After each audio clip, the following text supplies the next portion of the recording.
Efésios 4, versículo 1.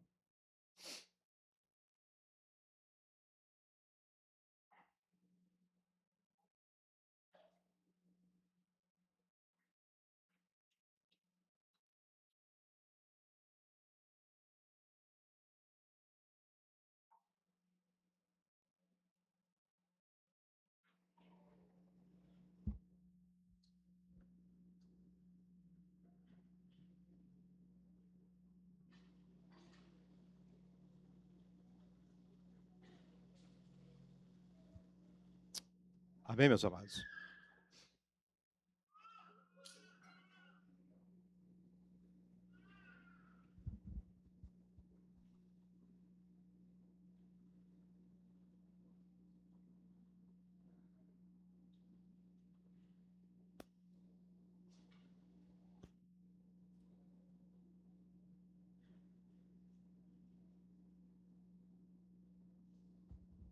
Rogo-vos eu, prisioneiro no Senhor, que andeis de modo digno da vocação a que fostes chamados, com toda humildade, mansidão, com longanimidade, suportando-vos uns aos outros em amor, esforçando-vos diligentemente por preservar a unidade do Espírito no vínculo da paz. Há somente um corpo e um Espírito, como também fostes chamados em uma só esperança da vossa vocação. Há um só Senhor, uma só fé, um só batismo, um só Deus e Pai de todos, o qual é sobre todos, age por meio de todos e está em todos. Glória a Deus, meus amados. Pai Santo, essa é a tua palavra gloriosa. Meu Deus, que o Senhor esteja no nosso meio, dando todo entendimento e compreensão da tua palavra. Que o teu Santo Espírito, meu Deus, nos ensine, meu Deus, nos oriente, para que sejamos praticantes da tua palavra, meu Senhor. No nome de Jesus. Amém. Amém, meus amados. Meus amados, semana passada nós fizemos uma assembleia e nós abordamos a questão sobre a renovação da membresia e vamos dar início a este processo que consiste em conversas com todos os membros da igreja e algumas ações de conscientização e de ensino usando os meios de comunicação da igreja, seja a pregação, o mural ali, as redes sociais. Também vamos, fazer um texto para falarmos no dia da ceia, renovando o nosso compromisso de maneira mensalmente. E eu tenho meditado sobre essas coisas e resolvi, no mês de julho, trazer alguns parâmetros para os irmãos e algumas orientações a respeito da nossa igreja, a respeito da nossa comunidade, coisas que a gente não pode abrir mão como comunidade se quisermos andar, na presença de Deus e sermos uma comunidade saudável. Glória a Deus, igreja. E este texto que acabamos de ler, ele fala justamente sobre o tema da mensagem de hoje, a identidade da irmã. Mas Paulo, que de maneira mais ampla, ele está falando da identidade da igreja. E se você estudar a carta, você vai ver que Paulo, ele fala assim, tanto para gentil e para judeu, olha, o Senhor derrubou o muro que fazia divisão entre os dois povos, derrubou o muro da inimizade, e agora um novo homem foi criado. Meus amados, na época de Jesus, o judeu zombava do gentil, samaritano, e os gentios zombavam Judeus eram povos inimigos, seja por causa da opressão romana, seja por diferenças religiosas, e assim vai. Mas Paulo ele fala o seguinte durante a carta: por causa do Evangelho, por causa de Cristo Jesus, do seu sangue derramado lá na cruz do Calvário, nós temos agora a oportunidade de crescermos como um povo só. De crescermos como um povo firmados em Cristo Jesus, que tem a sua identidade firmada em Cristo Jesus. Agora somos família de Deus. E em certa altura da carta ele fala assim: gentios, lembrem-se que antes vocês não faziam parte do povo de Deus, vocês estavam sem Deus, sem esperança no mundo, mas agora vocês que estavam longe, os gentios, foram chamados para perto, para juntamente com os judeus que creem em Jesus, formar agora um novo homem. E aqui Paulo ele fala o seguinte: olha, se esforcem, né? No versículo 3, façam todo esforço para conservar a unidade do Espírito.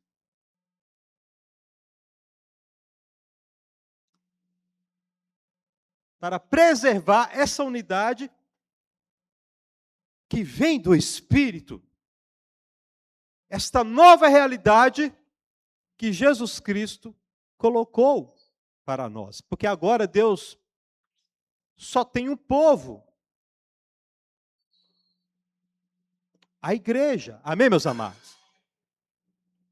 Você que acredita na restauração de Israel, ok, tudo bem, não tem importância. Eu sou um dos que são inclinados para essa leitura, para esse entendimento. Mas hoje, Deus só tem um povo aqui na terra, a igreja. Glória a Deus, meus amados. Pedro fala disso, Paulo fala disso em Romanos de novo. E aqui, de certa maneira, Paulo está vibrando, porque o poder de Deus agiu de tal maneira na igreja de Éfeso que trouxe essa clareza. E é um povo que está crescendo no amor, baseado na cruz de Cristo, baseado no Evangelho. E você vê que toda a argumentação de Paulo, tudo aquilo que nós somos e o que temos, está baseado no fato de que Jesus Cristo, sendo Deus, se tornou homem e derramou o seu sangue para limpar os nossos pecados e para nos resgatar para Deus. E formar para Deus, para o Deus Pai, um povo, uma família. A salvação é pela graça. E Paulo fala, olha, gente, celebrem a Deus, porque o poder de Deus é de tal maneira, porque você estava morto nos seus delitos e pecados. Você estava morto. Mesmo o poder que Deus exerceu em Cristo Jesus, tirando ele dos mortos, Deus está exerceu em vocês.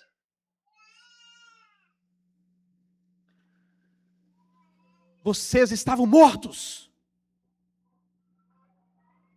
E aí ele conclui, pela graça sois salvos, mediante a fé. E isso não vem de vós. É o quê? Dom de Deus. Deus te tirou dos mortos. Você estava morto espiritualmente. Então, o desenvolvimento do raciocínio aqui de Paulo em Efésios é lindo, é maravilhoso.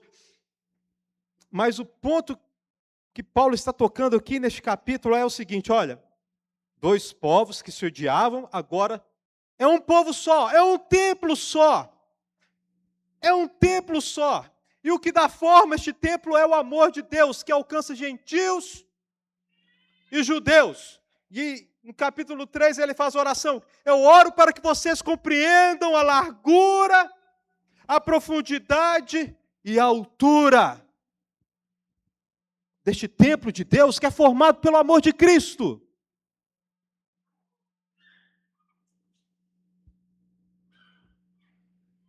Glória a Deus, igreja. Nós estamos aqui, meus amados, nós somos povo de Deus porque Ele nos amou primeiro.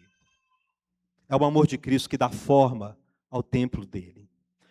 Deus não faz distinção de sexo, de raça, de classe social. Deus não faz distinção de pessoas.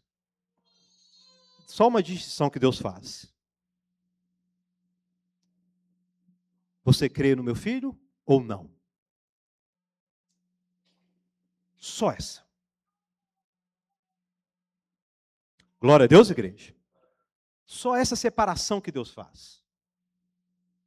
Entre os que creem e os que não creem. E cá estamos hoje, Igreja Batista Hermon, mais de 2000 anos depois da encarnação de Cristo. A fé atravessou séculos, 2 milênios, e estamos aqui esperando a volta de Jesus Cristo, nosso Senhor. Glória a Deus, igreja. Maranata. Vem, Senhor Jesus.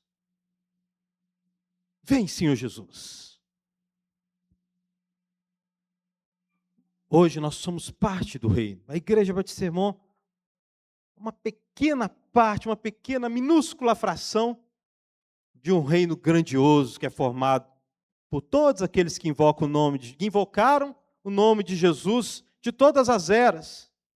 Até do Antigo Testamento, Cristo estava lá, meu querido. Cristo estava lá. Todos são salvos pela graça de Cristo. Desde Adão até o bebezinho que vai nascer daqui a pouco, que está nascendo agora. O ser humano só pode ser salvo pela graça de Cristo. Glória a Deus, igreja. E Paulo faz esse chamado. Vocês que estão firmados nessa graça. Vocês que eram inimigos e agora são família de Deus. Se esforcem para manter a unidade.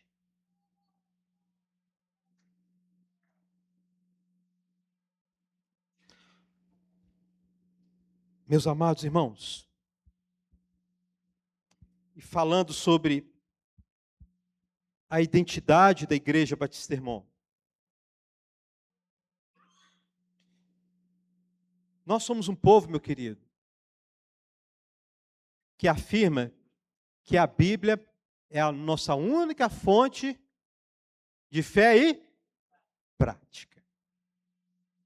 Glória a Deus, igreja. Nós somos o povo, que veio da Reforma. Os batistas vieram da Reforma Protestante. E ali na Reforma Protestante foi restaurado um critério que vem desde os pais apostólicos, desde os discípulos dos apóstolos, dos pais da igreja.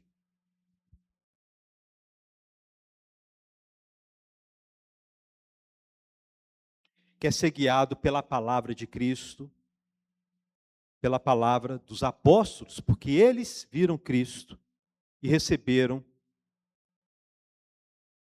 a palavra de Cristo. Glória a Deus, igreja. Mas tem um porém. Tem um porém. Entre aqueles que defendem que a palavra de Deus é a única fonte de fé, de regra de fé e prática, existem muitas diferenças. Antes, a Bíblia estava na mão da igreja. A Igreja Católica Romana controlava o acesso às Escrituras. A partir do momento que Lutero traduziu o Novo Testamento e o entregou ao príncipe alemão ali, esqueci o nome dele, a Bíblia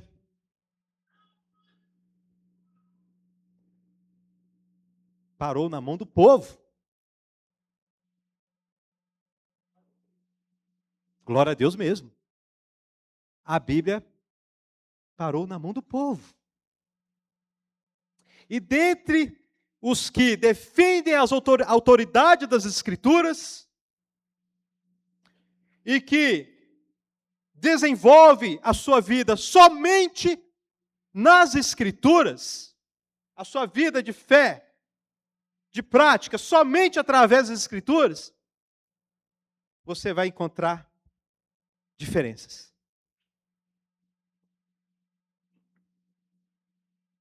E hoje, com o fenômeno da internet, das redes sociais, meu Deus do céu. Né, muitos falam que o efeito que a Bíblia na mão do povo causou é amplificado através das redes sociais.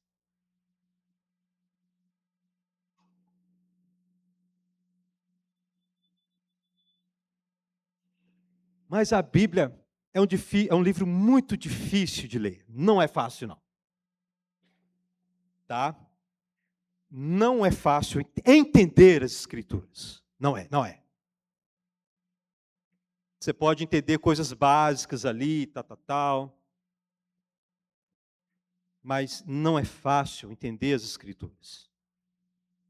E você vai ver pessoas com a Bíblia debaixo do braço, falando coisas ridículas e defendendo, porque está na Bíblia, porque eu sigo isso aqui. Eu sigo a Bíblia. E falando com a paixão, e falando com todo fervor, mas falando coisas absurdas. Você vai ver na história homens que faziam isso, estão com a Bíblia, induzindo a igreja ao suicídio coletivo.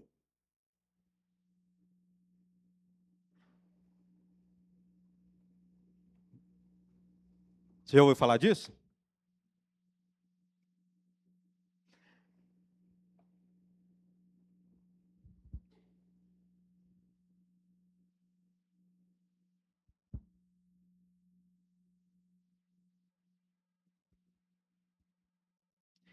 E o cenário piora aqui na nação brasileira, porque já está mais que provado a questão do analfabetismo funcional. O brasileiro, grande parte dos chamados alfabetizados só tem a capacidade de ler sentenças curtas, mas não tem a capacidade de ler um texto e permanecer o raciocínio ali dentro do contexto de desenvolvimento e tal.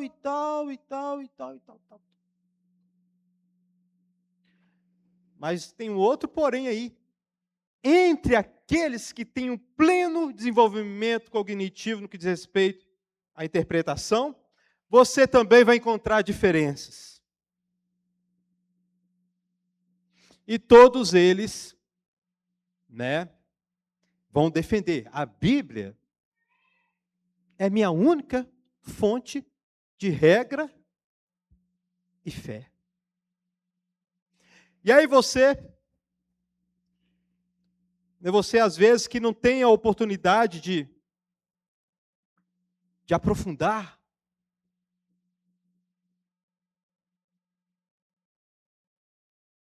você fica refém.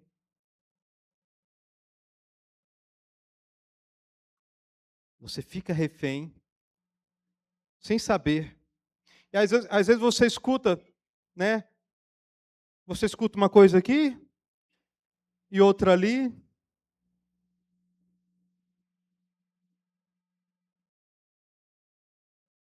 E fica sem saber. O que eu faço agora? Às vezes você já passou por isso, não está perdido mais, mas simplesmente já tomou o partido, já está definido, já está decidido. É dessa forma que eu creio. É dessa forma que eu vou agir.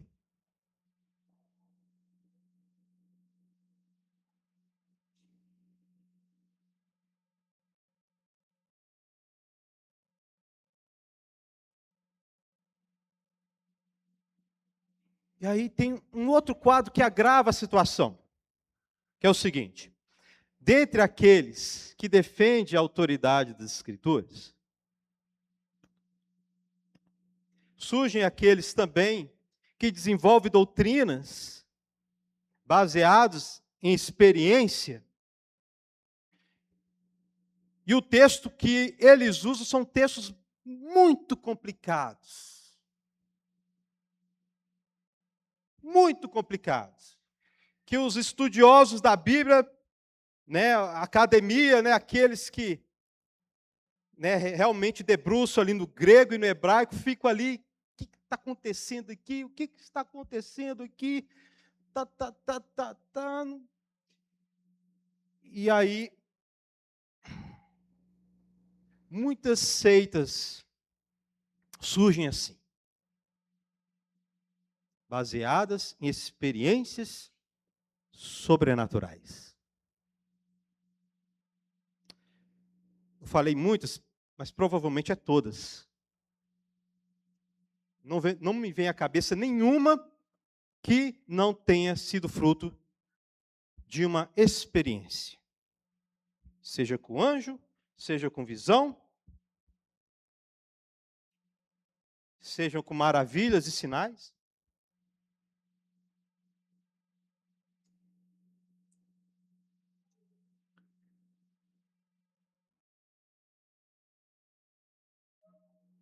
Aí eu te pergunto, o que fazer nesse cenário?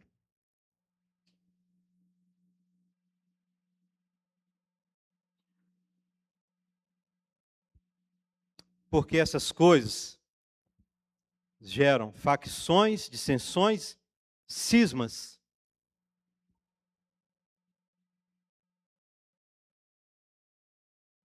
Essas coisas provocam partidarismos.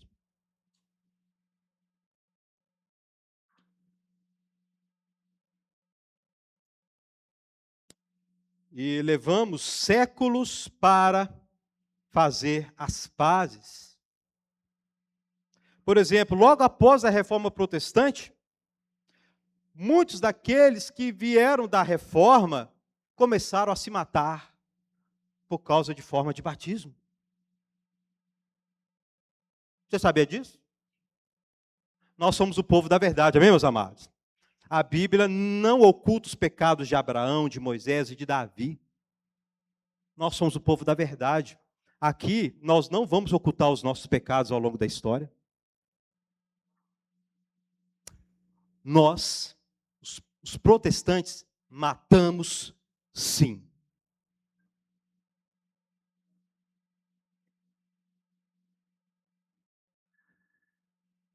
Muitos reformadores mataram e mandaram matar sim.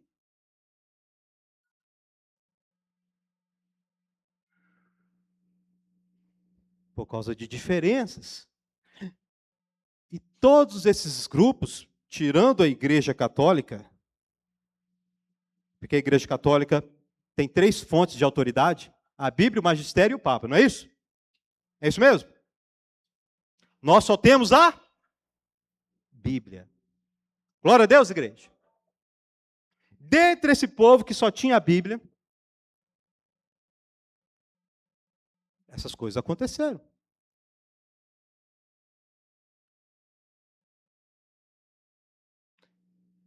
Demorou muito a gente abraçar irmãos que batizam crianças.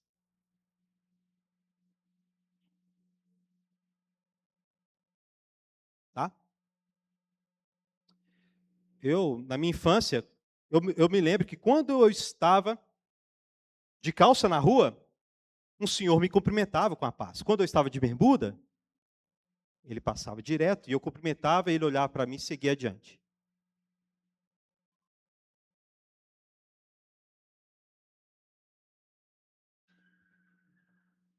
O que fazer então, diante desse cenário? Quando 2018, não, até mesmo antes, né, conversando com o pastor Almir, e logo depois da sua morte, conversando com vários pastores, muitas pessoas, autoridades por aí afora, chegaram para mim e falaram assim, Glaico, você tem um desafio. Eu falei, qual que é? Na Irmão, você tem 4 igrejas. 3, 4 igrejas, pelo menos.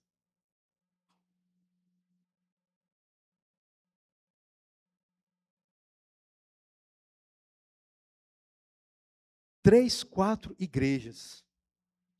Aí eu vendo aquele ali, né? Chamei alguns líderes, vamos parar com isso, vamos parar com aquilo, vamos ficar assim, assim, assim, assado. Vamos ficar com o básico do Evangelho para gerarmos unidade na Igreja Batista Irmão. Glória a Deus, igreja. Porque agora, meus amados, é impossível,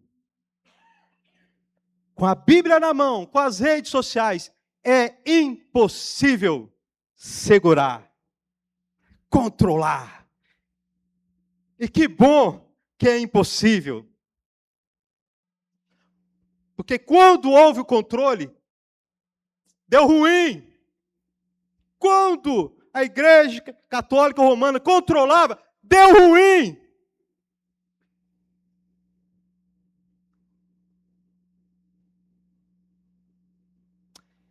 Mas precisamos de maturidade para lidar com isso aí. Precisamos de maturidade para enxergar e ver por aí quem é meu irmão e quem não é.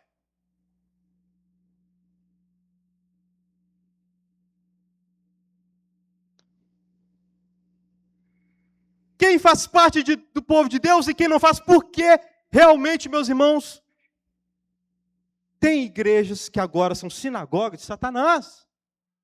No documento está bonitinho, na declaração está bonitinho, mas na prática, meus queridos, já saíram da simplicidade do Evangelho.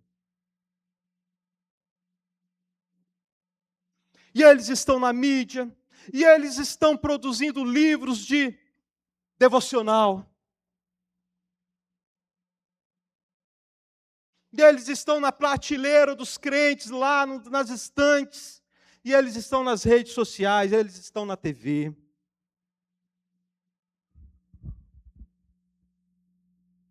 E tem muitos aqueles também que, às vezes, não ensinam uma heresia, mas um erro doutrinário, que é uma coisa menos grave.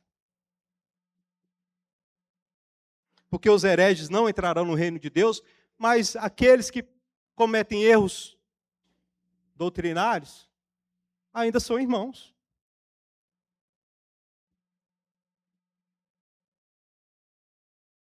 Eles também estão por aí. E todos nós cometemos erros. Todos nós cometemos erros.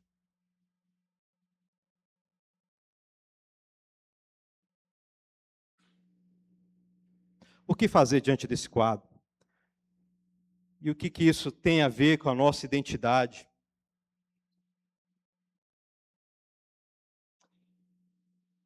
Aí eu te pergunto, você acha que tem solução isso? Hã? Não tem. Mas podemos, como Igreja Batista Irmão, cultivar uma comunidade saudável. Glória a Deus, igreja. Glória a Deus mesmo. E para isso temos que ter alguns princípios. Princípios, meus amados irmãos, que foram testados ao longo da história. Temos 2026 anos, tem mais, né? 2030 anos de cristianismo, não, que Jesus nasceu, mas temos 2000 anos de cristianismo.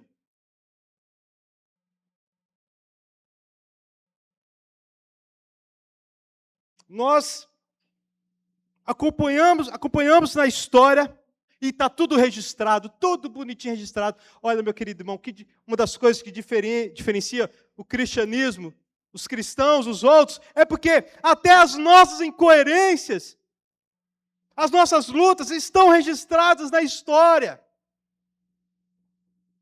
E tem gente ainda falando hoje que a Bíblia não é confiável, sendo que está tudo registrado ao longo da história. Os embates, livro tal entra, não entra, livro tal veio de um apóstolo, vem. Então ele entra no cano bíblico e está tudo ali registrado, né, a luta para permanecer a doutrina que Jesus Cristo é Deus, que Jesus Cristo é homem, que ele teve um nascimento virginal, que Deus é um Deus trino, que a salvação é pela graça, está tudo escrito na história, juntamente com os erros. E nós podemos olhar para a história e termos um caminho seguro.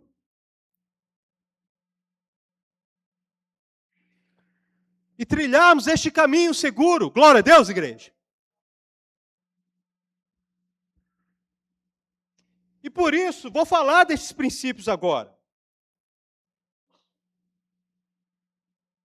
Primeiro princípio que eu quero destacar aqui para vocês, e eu vou te assustar. Eu vou te assustar agora, meu querido irmão. Mas me ame, por favor. Não tenha fé na sua fé.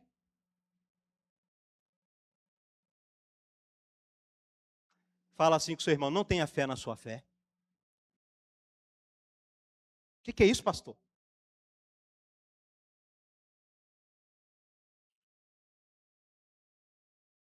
Já aconteceu de você acreditar numa coisa e depois, lendo a Bíblia com atenção, né, você defendeu com todas as forças e tal, e embates em família, com irmãos e tal, você defendendo, e aí você aprofundou um pouco mais e descobriu, nossa, eu estava enganado. Com quem já aconteceu isso aqui? Com quem nunca aconteceu isso? Eu nunca descobri que eu estava errado. Alguém? É igual o professor Girafales, né? Quando eu errei, foi quando eu pensei que estava errado. Né? Foi esse momento que eu errei. Né? Não podemos ter fé na nossa fé.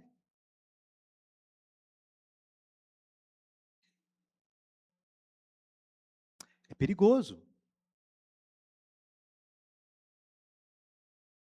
Não é assim que não é este o principal, pelo menos na década de 90, quando a gente ia evangelizar católico, a pessoa falava o seguinte com a gente, não, meu pai era assim, minha mãe era assim, assim que eu fui criado, e eu não quero deixar de, né, venerar Maria, adorar Maria e tal. É assim que eu me sinto bem, é assim que eu acredito. Mas você acha que esse mesmo fenômeno não acontece no meio dos protestantes, não? Acontece, meu amado.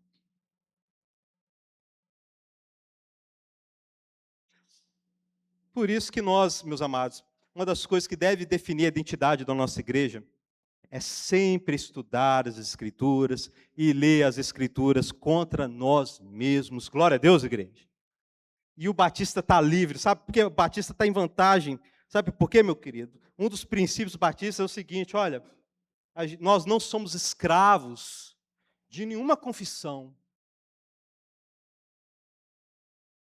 Não somos escravos de nada.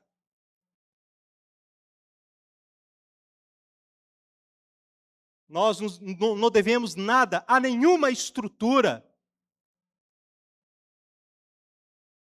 Cada igreja é independente e cada um tem a livre consciência.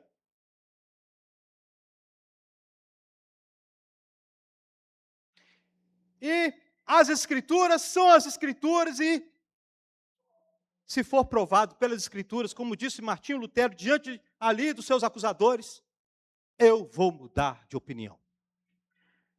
Só se me provar pela simples razão e pelas Escrituras. Eu vou mudar de opinião. Que Deus tenha misericórdia de mim. Foi isso que Martinho Lutero disse. Então, segundo princípio, já falei dele. Estudar e estudar as Escrituras. Muitos agem diante de um ponto difícil, diante de estar ali, na encruzilhada e não sabe o que crer, o que está dizendo aqui, que rumo eu devo tomar e tal, como eu vou levar a minha vida, em que eu vou basear a minha vida aqui, tem um pastor falando aqui, outro falando diferente, você quer saber? Eu não quero saber de nada. A letra mata, está vendo? É por isso que a letra mata. Eu vou seguir o Espírito, e o Espírito na cabeça do cara é a inclinação dos pensamentos dele.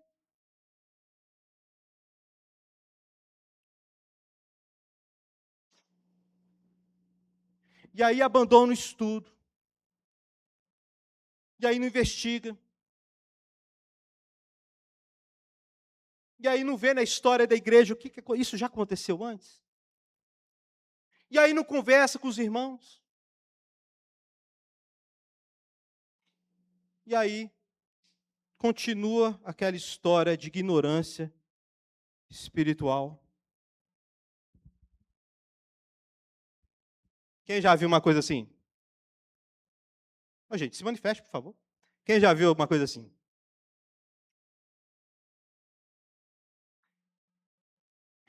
É. Meus amados, a Bíblia não é um livro simples. A Bíblia foi escrita no mínimo 2.000 anos atrás. No espaço de 2.000 anos atrás, a 4.500 anos. Para uma cultura diferente, para pessoas diferentes, usando recursos literários de cada época. Palavras que na época tinham sentido e agora não tem mais o mesmo.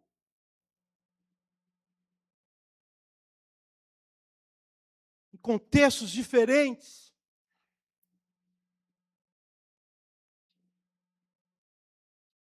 Tem que estudar. Tem que saber das regrinhas. Existe regrinhas. Existem regras. Aí o pessoal fala, pastor, esse negócio está intelectual demais. Está mesmo, meu querido, porque Jesus virou para os escribas e fariseus da época dele. Depois de falar, ai de vós, por causa disso, daquilo e daquilo outro, ele disse o seguinte, eis que envio contra vocês os meus mestres e os meus escribas. Vocês estão entendendo? Jesus tem os intelectuais dele. Glória a Deus, igreja. Vocês estão entendendo? Deus é um Deus inteligente. Estou cometendo besteira aqui. Deus é um Deus inteligente. Não dá para descrever. Vocês estão entendendo? Oh, glória a Deus. Com sabedoria, ele lançou os fundamentos da terra. Glória a Deus, igreja. A ciência só descobre como Deus fez. As leis, o poder dele operando, meu querido, tem a lei da gravidade. Em que a lei da gravidade está baseada? Na palavra. Glória a Deus, igreja.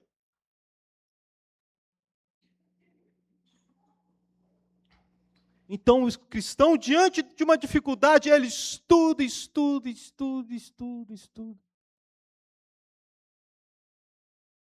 Não abre mão do estudo. A palavra de Deus. Outro princípio. Discutir sem paixão. A religião provoca paixões e provoca desentendimento entre irmãos. Já viu aquela frase, né? A gente não discute futebol, religião, mas o quê? Política. Porque vai dar? Vai dar briga, não vai? É mesmo? E o que aconteceu em Atos 15? Já leram lá? Os judaizantes estavam querendo que os judeus circuncidassem. Aí o que aconteceu? Vamos reunir com os apóstolos aqui agora. Vamos conversar sobre isso aí. Vamos discutir sobre isso aí.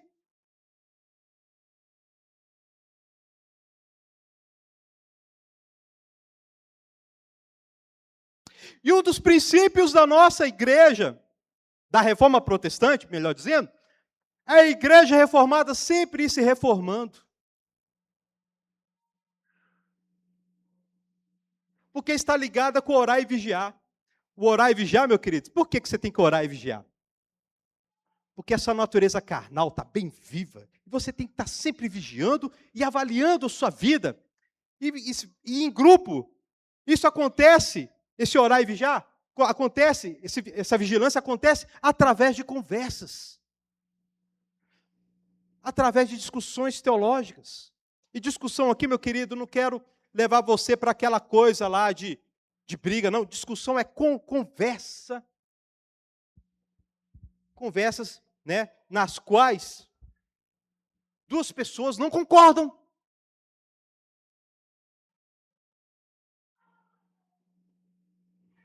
Daí é gerada uma discussão, mas tem que se limitar a uma conversa.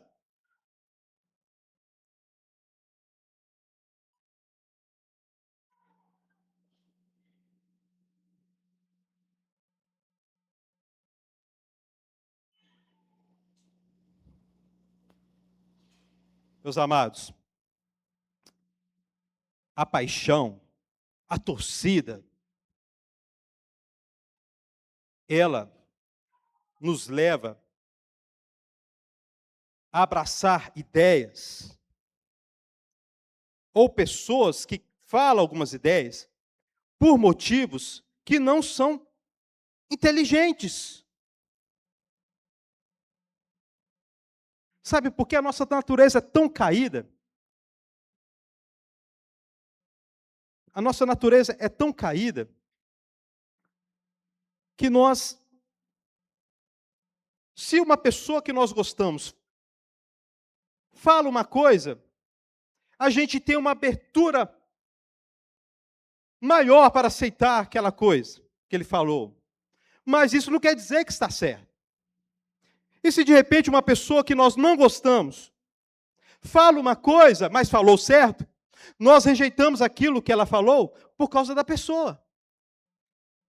É ou não é?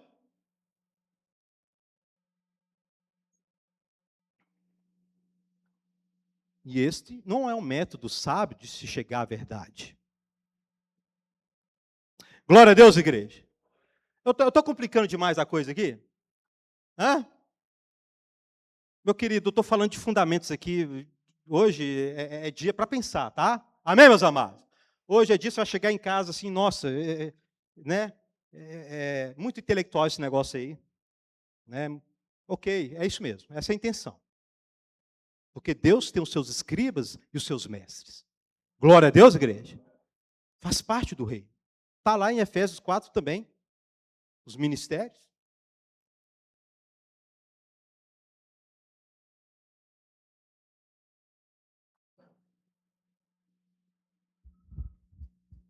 Por exemplo, existem doutrinas que a maior parte da igreja acredita, aqui no Brasil acredita, mas que tem um fundamento mínimo, acho que nenhum nas Escrituras.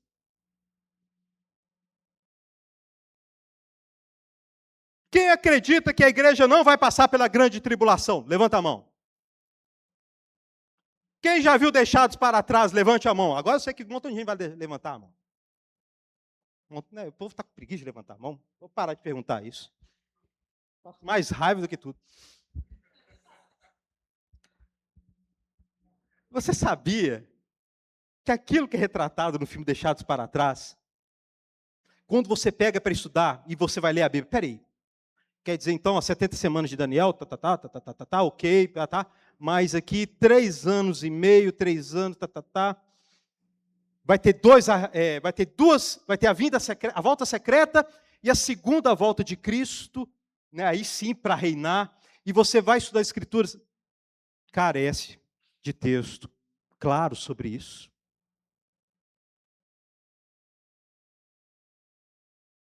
Mas essa doutrina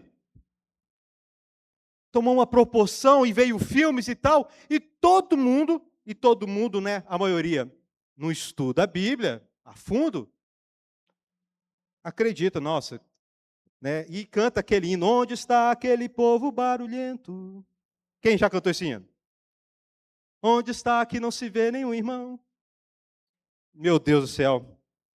Minha mãe escutava a fita lá da última trombeta, misericórdia. Quem já ouviu essa fita aí? Meu Deus, ai que medo. Eu morria de medo. Quem já escutou? Meu Deus. Minha mãe ficava a semana toda escutando essa fita, a última trombeta. E não sei o que aconteceu. Um dia, de madrugada, as luzes da casa estavam todas acesas. Eu acordei, feijão cozinhando de madrugada. Cadê meu pai? Cadê minha mãe? Fiquei.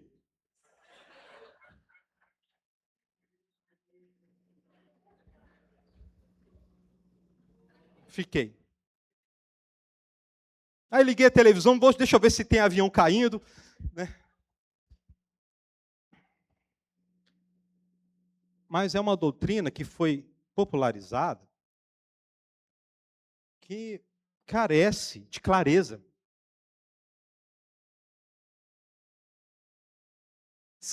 Carece dessa clareza. Que vai ter uma volta secreta de Jesus e depois uma volta visível. E tem textos que falam claramente que a volta é visível.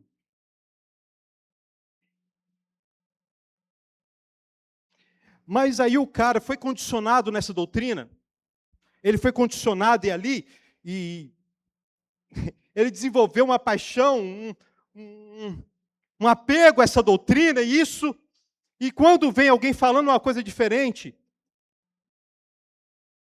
eu vou ouvir, a pessoa vai ouvir, né? O que eu ouvi do meu antigo cabeleireiro, se ele ouvir, né? Eu amo ele, tem importância, né? Glauco, você não tem mais unção de Deus. Porque não dá. Não dá. Como assim?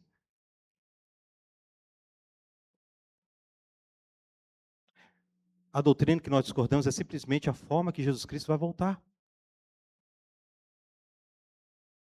E aí eu não tenho mais a unção?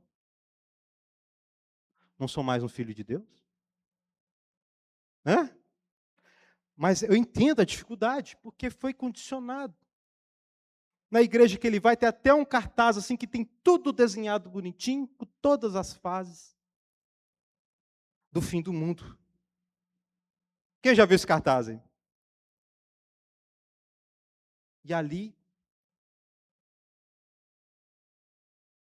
fica difícil. Aí eu falei assim, calma, meu querido, calma. Calma. Não é assim não.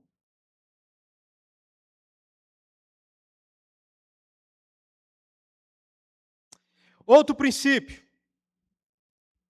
Se apegar, meu querido, com o amor que vem das entranhas, como diz Paulo. O amor que vem lá do profundo. A simplicidade do Evangelho. Glória a Deus, igreja. Amém, meus amados.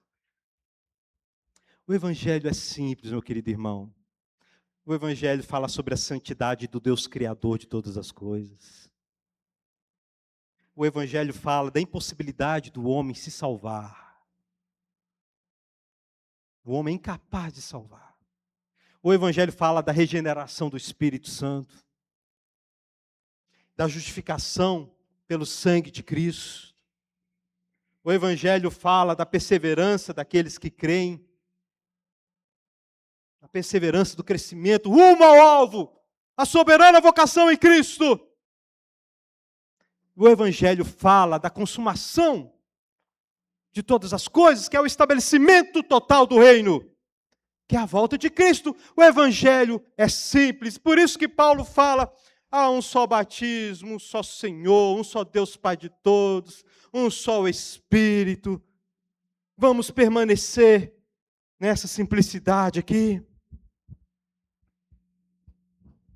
Porque quando você entende a simplicidade do Evangelho, enxerga essa simplicidade de maneira clara, e de repente você tromba com o irmão, com uma pessoa que carrega essa simplicidade como norte, como guia da vida dele, mas que crê diferente em doutrinas secundárias. você vai ter a capacidade de ir na igreja desse irmão e cultuar a Deus, e de dar a paz do Senhor, e de entender que o reino de Deus é bem grande. Glória a Deus, meus amados. Glória a Deus mesmo. Amém, meus amados. As doutrinas fundamentais sobre Deus não podemos abrir mão. Deus é um Deus trino, santo, imutável, e assim vai. Já falamos sobre os seus atributos. A pessoa e obra de Cristo também é inegociável. O senhorio de Cristo também é inegociável. A salvação pela graça é inegociável. Glória a Deus, igreja. E a volta de Cristo também é inegociável.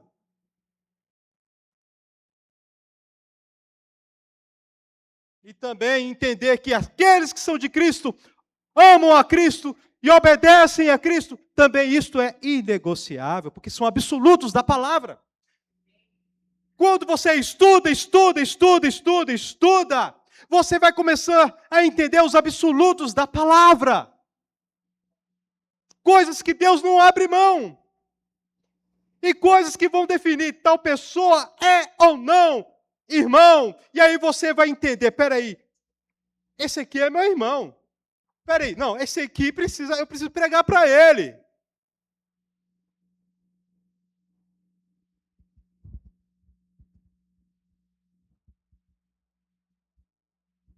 É isso que nos separa de espíritas, católicos,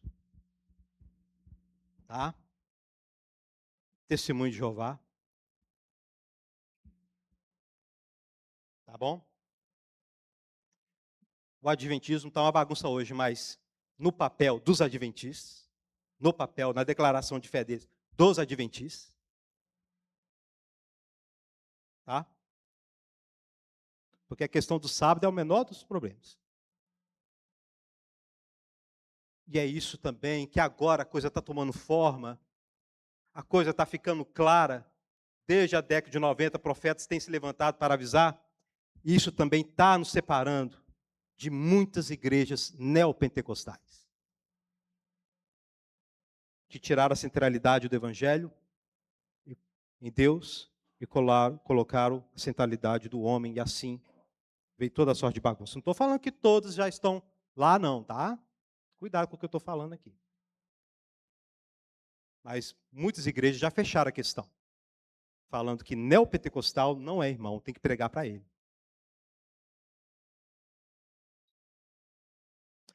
Neopentecostal não é a mesma coisa de pentecostal. Amém, meus amados?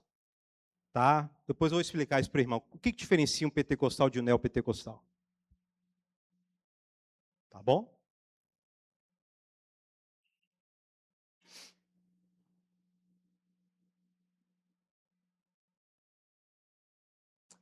Mas entenda o seguinte, meu querido irmão. O que eu quero dizer por simples, aqui, se apegar à simplicidade do Evangelho, não quer dizer se apegar ao que é comum. Apesar de simples e comum, no seu significado, né? É isso. O que eu quero dizer com simplicidade são as doutrinas básicas que atravessaram os séculos e manteram o povo de Deus unido. Glória a Deus. Amém, meus amados? E eu falei, já falei dessas doutrinas hoje, agora eu falei.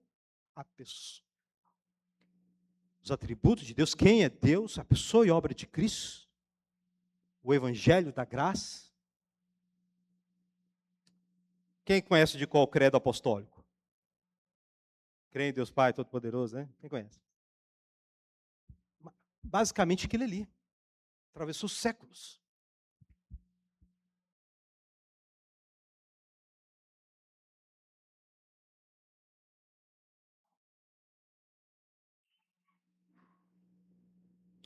Como eu já disse antes, o que é comum hoje não significa que é verdade. Todo mundo fala, então é isso. Não.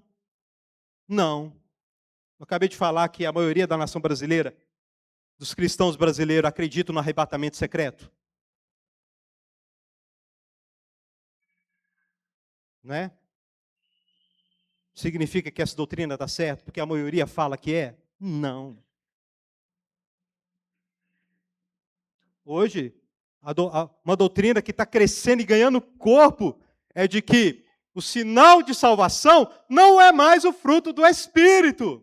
O sinal de enchimento do Espírito Santo não é mais o fruto do Espírito, mas sim a prosperidade. Hã? Você sabia que para muitas igrejas este é o sinal de salvação?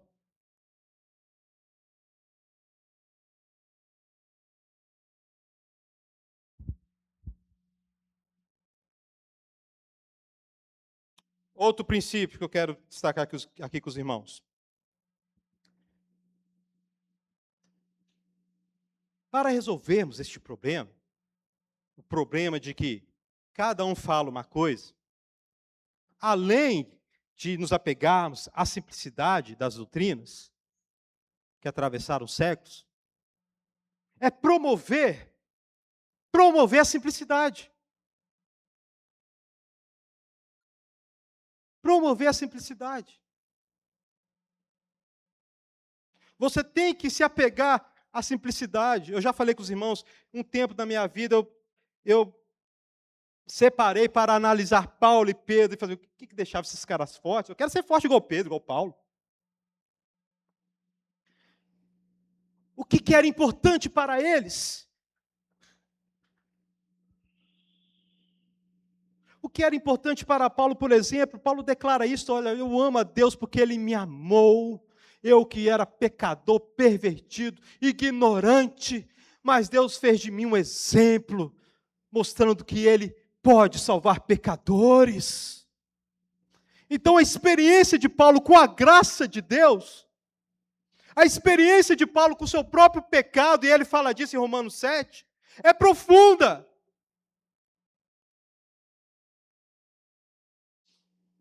Então ele sempre vai falar deste amor de Deus expressado através da obra de Cristo Jesus lá na cruz do Calvário. Eu não descobri nada novo, eu descobri que é o Evangelho que deixava Paulo forte.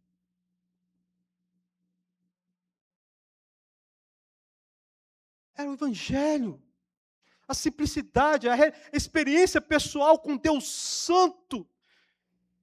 E a luz desse Deus Santo penetra todos os quartos dos nossos corações, das nossas mentes, e vão revelando o nosso pecado. E vai mostrando a graça de Cristo Jesus, que nos tirou do tremedal de lama, que nos tira da mentira, que transforma pessoas que eram filhos da ira, para filhos do amor de Deus. Por isso que Paulo escreve com paixão, ele escreve com poder, meu querido. E ele fala em Romanos, não me envergonhe do Evangelho. Não me envergonhe do Evangelho, porque é poder. Glória a Deus. Você tem que promover a simplicidade, meu querido. Às vezes a gente vê o seguinte, não, mas a igreja está desanimada. Está desanimada. O que está acontecendo? E aí a maioria das soluções propostas, ou que aparecem nos nossos corações, são soluções que tratam e que servem e que alimentam Adão. Adão é o homem caído. Adão é sua preferência, o seu gosto.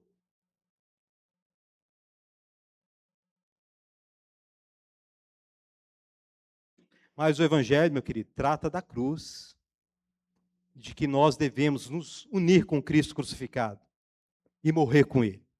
Por isso que Paulo fala, já não mais vivo eu, Cristo vive em mim. Este é um coração avivado. Glória a Deus, igreja. Avivamento, que significa vida, só pode vir através da morte.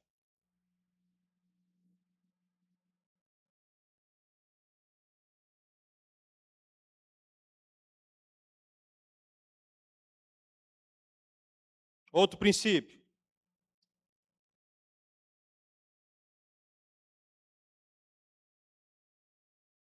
Jamais aceitar qualquer doutrina ou prática que vá contra as doutrinas fundamentais.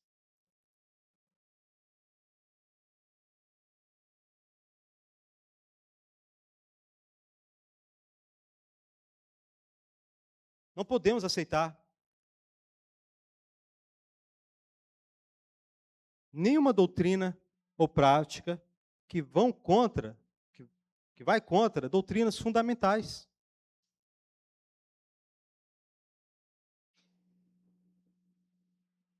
Já falei das doutrinas fundamentais aqui, de maneira bem rasa, mas falei.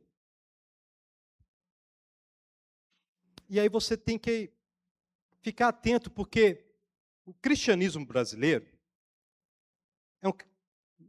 os evangélicos brasileiros, na realidade, é o evangélico importado que vem lá dos Estados Unidos. Você sabia disso? Você sabia disso? As músicas vêm de lá, a teologia vem de lá. Está entendendo? E somos um povo que vive de modinhas. E é uma coisa que o papai falava na minha cabeça, Glaico, fuja das modinhas. Fuja das modinhas.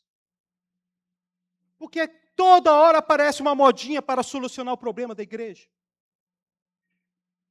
Para criar ânimo no povo.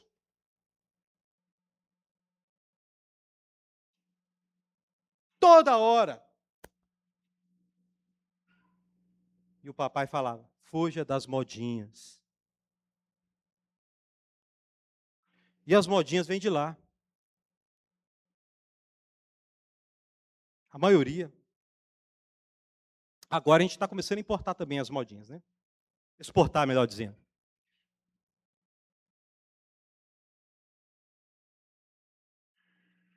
Doutrinas novas surgem do nada. Tem doutrinas aí que a maioria do povo acredita, mas só tem 100 anos de existência. Né? Falei aqui da doutrina, né, que não é uma doutrina problemática, por exemplo. É a doutrina do arrebatamento secreto. Não é tão problemática, não manda ninguém para o inferno e não atrapalha ninguém. Né? Se a pessoa acredita no arrebatamento secreto, não. Tipo assim, não atrapalha a relação com Cristo. Não vejo como atrapalhar. Mas a doutrina da confissão positiva, complicado, hein?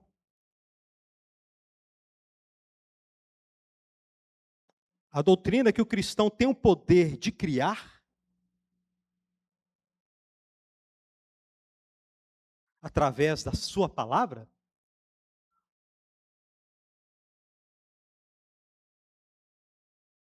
E aí pega uns textos da Bíblia e distorce um texto da Bíblia.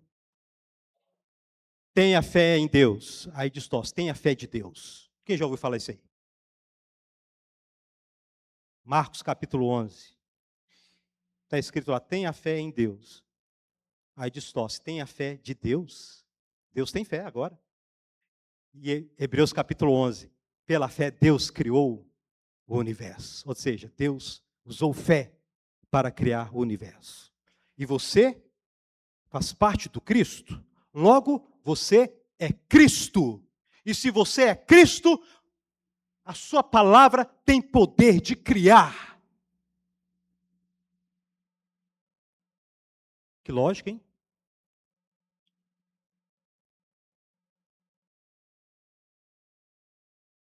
Você notou o perigo aqui? Você consegue ver o perigo? Estamos entrando nos atributos de Deus.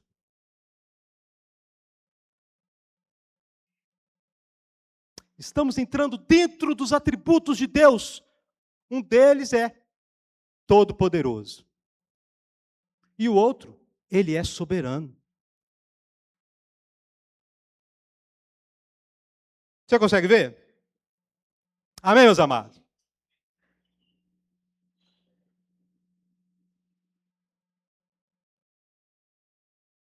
Tudo isso é importado.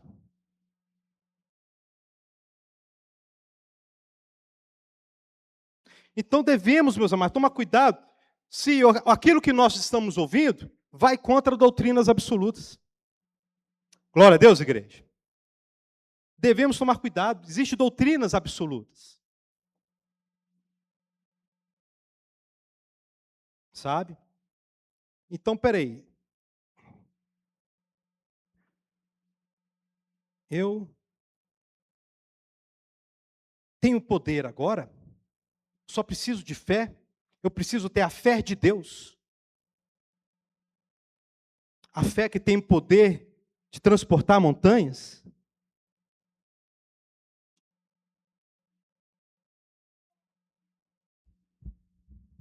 Isso surgiu do último princípio que eu vou falar para vocês aqui. Não podemos estabelecer doutrinas que surgiram através de experiências.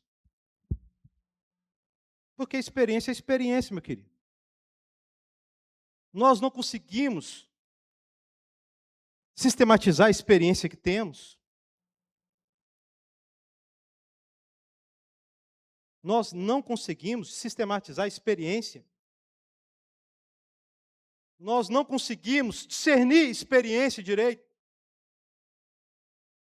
Isso quando ela é real, quando ela é de Deus. Nós não temos essa capacidade.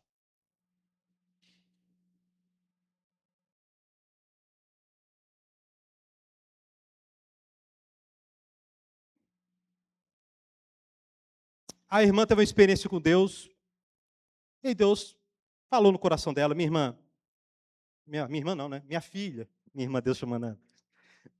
Minha filha, para de fazer isso. Aí ela é líder de um grupo de oração, e ela chega para o grupo de oração, Deus mandou vocês, todos vocês, pararem de fazer isso. Foi assim que muitas mulheres deixaram de tomar banho com sabonete cheiroso e começaram a tomar banho com sabão Rio, sabão brilhante.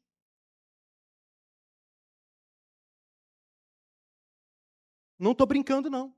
É por isso que muitas mulheres, hoje, os seus maridos não têm o prazer de ver o seu corpo, mas têm relações com lençol com buraco.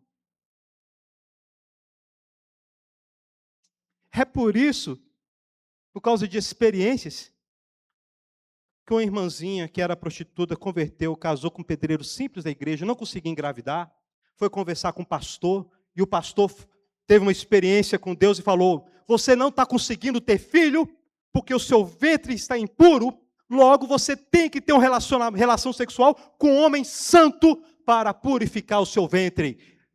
Adivinhe quem era o homem santo?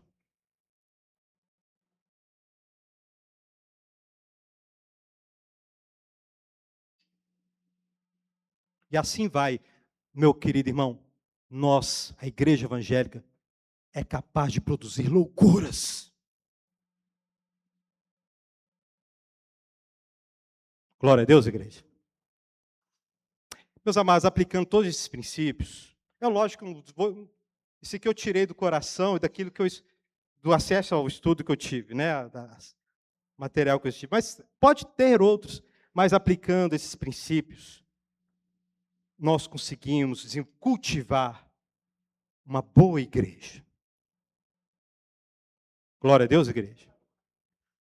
Uma boa igreja que tem uma boa identidade. Sim, meu querido. Vai ter coisas que só quando Cristo voltar você vai entender. Né? Só quando Cristo voltar é que eu vou entender, né, a questão do arminianismo, calvinismo, tricotomia, dicotomia, esses trem. Né? Aí quando Cristo voltar eu vou saber qual que é a forma certa, qual a interpretação que estava correta. Mas eu não preciso de nenhuma dessas coisas para ser avivado e para ser salvo. Eu preciso da simplicidade do Evangelho. Glória a Deus, igreja. Eu não preciso de nada novo. Eu preciso ser avivado nas coisas simples. Na verdade, que perdurou As modinhas vêm e vão, e nada resolve. Mas a verdade do Evangelho continua salvando vidas e tirando vidas do inferno. Glória a Deus, igreja.